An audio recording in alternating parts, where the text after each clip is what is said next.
மகாபாரதம் பாகம் 68. பாண்டவர்களின் விவாதங்கள். சஞ்சயன் தூதுவராக வந்து சென்றதற்கு பின்பு தர்மர் மறுபடியும் துரியோதனனுக்கு ஒரு வாய்ப்பை அளித்து பார்ப்போம் என்றார். அதற்கு கிருஷ்ணரும் தயாரானார். தர்மர் கிருஷ்ணரிடம் ஏற்கனவே சஞ்சய முனிவர் தூது வந்ததால் பீமன் கடுமையாக சினம் கொண்டான். இப்பொழுது மீண்டும் ஒரு வாய்ப்பு அளிப்போம் என்று கூறியதை கேட்ட பீமன் இன்னும் ஆத்திரமடைந்தான். ஆத்திரமடைந்த பீமன் கொதித்து எழுந்தான். நான் சமாதானமாக போக மாட்டேன், என்ன நடந்தாலும் நான் போர்தான் புரிவேன் என்று கோபமுடன் கூறினான். அர்ஜுனன், நகுலன் மற்றும் சகாதேவனும் சமாதானமாக போகலாம் என்று நினைக்கவில்லை. அனைவரும் போருக்கு தயாராக இருந்தனர். திரௌபதியும் துரியோதனனும் சபையில் தனக்கு ஏற்பட்ட அவமானத்தை கூறி அழுதாள். பீமன் கிருஷ்ணரை பார்த்து, எங்களுக்கு ஏற்பட்ட துரதிர்ஷ்டத்தில் பெரிய துரதிர்ஷ்டம் வேறு யாரும் இல்லை, எங்கள் அருகிலேயே இருக்கிறார்கள். துரியோதனனால் படாத துன்பங்களை அனுபவித்தோம். நானும் அர்ஜுனனும் மற்றும் திரௌபதியும் மனதில் சுமந்திருக்கும் எண்ணற்ற துன்பங்களை இவர் புரிந்து கொள்ளாமல் எங்களை மேலும் துன்பப்படுத்துகிறார். பீமன் கூறியதை கேட்ட தர்மர், பீமா, பொறுமையை இழந்து பேசாதே, அமைதியாக இருப்போம், சமாதானமாக கேட்டு பார்ப்போம், இயலவில்லை என்றால் போர் புரிவோம், சினம் கொள்ள வேண்டாம் என்று கூறினான். அதற்கு பீமன், அண்ணா, இதற்கு மேல் என்னிடம் எதுவும் கூற வேண்டாம். தூதன் அனுப்பும் எண்ணத்தை கைவிட்டு விடுங்கள்.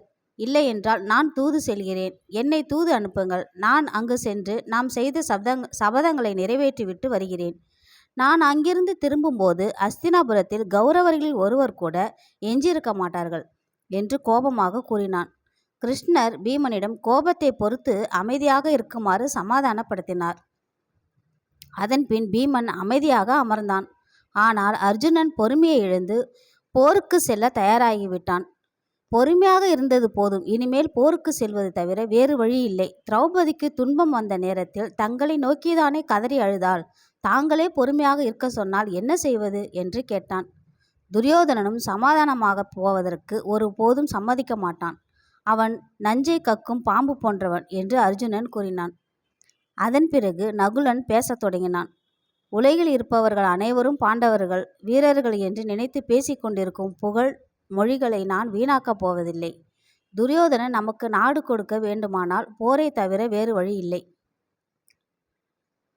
நாம் ஒன்றும் அவர்களிடம் பிச்சை கேட்கவில்லை, நமக்கு சொந்தமான நாட்டை கேட்கிறோம் என்று நகுலன் கூறினான். அடுத்து சகாதேவன், எது எப்படி நடக்க வேண்டுமோ அப்படி நடக்கும், எல்லாம் உங்கள் மாயை, போர்தான் நடக்க வேண்டும் என்பது நீங்கள் நினைத்தால் அது நடந்தே தீரும் என்று கிருஷ்ணரை நோக்கி புன்னகையோடு கூறினான்.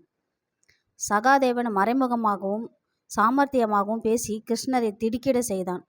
நம்முடைய அவதார ரகசியத்தை மறைமுகமாக இவன் கூறிவிட்டான் என்று மனதில் வியந்து கொண்டே சகாதேவனை தனியாக அழைத்து கொண்டு சென்றார். சகாதேவா, என் விளையாட்டை பற்றி நீ அறிந்து வைத்து கொண்டிருக்கிறாய். உனக்கு மிகவும் நன்றி. குறும்புத்தனமாக சிரித்து கொண்டே சகாதேவனே, நீதான் பாரத போர் நடக்காமல் இருக்க ஒரு வழி கூற வேண்டும் என்று கிருஷ்ணர் கேட்டார். அதற்கு சகாதேவன், கர்ணனுக்கு அரசாட்சியை அளித்துவிட வேண்டும், அர்ஜுனனை கொன்று திரௌபதியின் கூந்தலை அறுக்க வேண்டும், பிறகு தங்கள் கை கால்களில் விலங்கு மாட்டி கட்டி போட வேண்டும். இவ்வாறு செய்துவிட்டால் பாரத போர் நடக்காமல் தடுக்கலாம் என்று ஆவேசத்தோடு கூறினான்.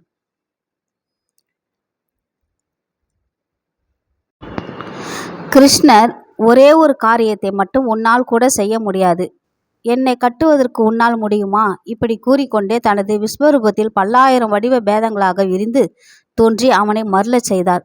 சகாதேவன் வியப்படையாமலும் திகைப்படையாமலும் சிரித்து கொண்டே நின்றான். இப்போது என்னை கட்டி போடு பார்க்கலாம் என்று கம்பீரமும் இருமாப்பும் கலந்த குரலுடன் கிருஷ்ணர் கேட்டார். ஆனால் சகாதேவன் சிறிதும் தயக்கமின்றி பக்தி என்ற கயிற்றால் கிருஷ்ணரை இறுக்கி கட்டினான். சகாதேவா, உன் சொற்படியே நீ என்னை கட்டிவிட்டாய், வெற்றி உனக்குதான், இப்போது என்னை விட்டுவிடு என்றார் கிருஷ்ணர்.